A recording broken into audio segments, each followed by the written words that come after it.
Ya, assalamualaikum warahmatullahi wabarakatuh.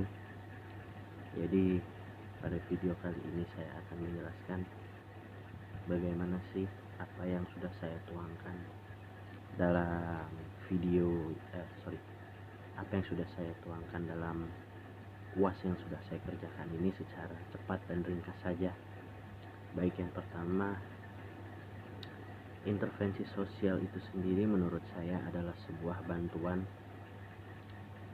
atau bisa juga sebuah langkah yang dilakukan untuk mengubah pola kehidupan sehari-hari yang biasa menjadi sebuah pola hidup yang baru, yang cenderung pada perubahan yang mengarah kepada hal yang lebih positif. Seperti yang kita ketahui di masa pandemi ini, banyak sekali intervensi sosial yang terjadi, mulai dari pola hidup yang baru dalam kehidupan sosial sampai kepada kehidupan yang baru di pola-pola pendidikan, ekonomi yang masih dalam lingkup sosial. Contoh begini, pemerintah telah membuka akses new normal atau normal baru dalam kehidupan sosial yang telah ada. Selain itu, selama masa pandemi atau masa PSBB kemarin, pemerintah juga memberikan intervensi berupa pembagian sembako, pembagian bantuan-bantuan sosial untuk menjamin warganya tidak kelaparan. Selain itu, pemerintah juga menganggarkan sebuah anggaran yang cukup tinggi untuk memperbaiki ekonomi kita dalam rangka PEN atau pemulihan ekonomi nasional. Nah, bicara soal prinsip-prinsip intervensi sosial, intervensi itu memiliki prinsip-prinsip. Harus ada penerimaan, saling menerima antara yang diintervensi maupun yang mengintervensi. Terjadi sebuah harmonisasi. Jadi orang yang ingin diintervensi harus menerima yang akan mengintervensi dia. Lalu terjadi prinsip yang kedua adalah komunikasi yang baik antara agent dan juga klien yang akan diintervensi, baik kepada pemangku kepentingan maupun kepada seluruh klien-klien yang akan ditangani. Yang ketiga, individualisasi. Agen sosial harus memahami bagaimana individu yang akan diintervensi.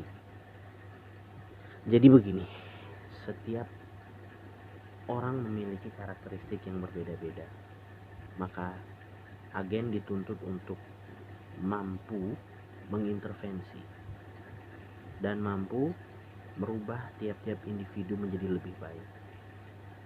Lalu yang keempat adalah partisipasi. Terjadi harmonisasi di antara agent dan juga klien.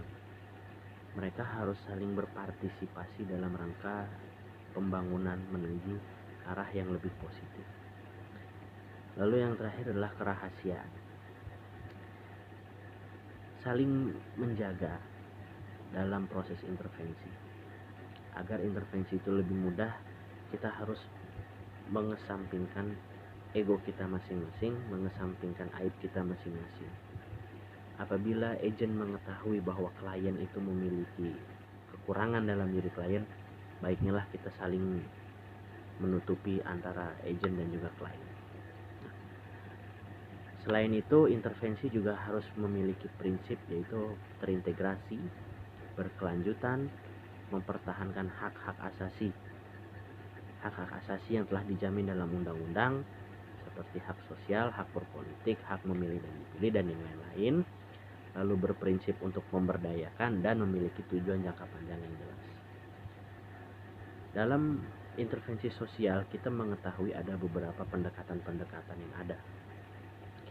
Yang pertama adalah intervensi mikro. Intervensi mikro ini basisnya adalah mereka dalam golongan-golongan yang kecil. Contoh, individu dengan individu, keluarga, dan kelompok kecil dalam masyarakat. Ini terjadi apabila intervensi ini terjadi. Contoh, misal sebuah keluarga berkonsultasi kepada seorang psikolog anak untuk mengetahui masalah yang terjadi dalam keluarga tersebut. Lalu ada intervensi meso. Meso ini adalah intervensi yang sedang terjadi pada kelompok-kelompok, atau level macro intervention ini terjadi pada kelompok-kelompok yang sedang, misal organisasi atau komunitas lokal.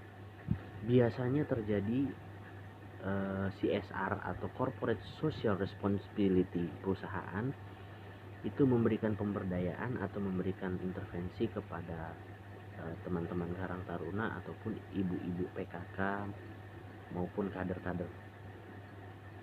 Yang terakhir adalah intervensi yang lebih sangat besar atau makro. Biasanya terjadi oleh pemerintah kepada rakyatnya atau sesuatu yang bisa merubah sistem sosial itu kepada masyarakat luas. Contoh seperti anggota DPR merubah atau mengamandemen sebuah undang-undang untuk mengatur atau merubah hidup masyarakat menuju ke arah yang lebih baik lagi. Nah, dalam intervensi itu sendiri pasti terjadi sebuah asesmen. Asesmen ini diperlukan dalam rangka mengetahui sebenarnya siapa klien yang kita tuju, bagaimana intervensi yang akan kita lakukan, dan juga bagaimana cara kita memulai pendekatan. Asesmen ini sendiri penting gunanya untuk mengetahui juga bagaimana mengevaluasi dan mengenali secara dalam karakteristik orang, lingkungan maupun kelompok yang akan kita intervensi. Pendidikan sendiri adalah proses intervensi. Dalam pendidikan, manusia itu diintervensi untuk merubah dirinya lebih baik, menjadi manusia yang teratur, mengetahui hak dan tanggung jawabnya, serta mampu berpikir dan menyelesaikan masalahnya. Maka dari itu, pendidikan adalah proses intervensi yang paling baik untuk manusia. Manusia diajarkan bagaimana cara hidup yang baik dan menyelesaikan masalah yang baik dalam pendidikan. Maka dari itu, pemerintah melakukan program wajib belajar 12 tahun guna mengintervensi rakyatnya agar dapat berkembang lebih baik lagi. Sekian dan terima kasih.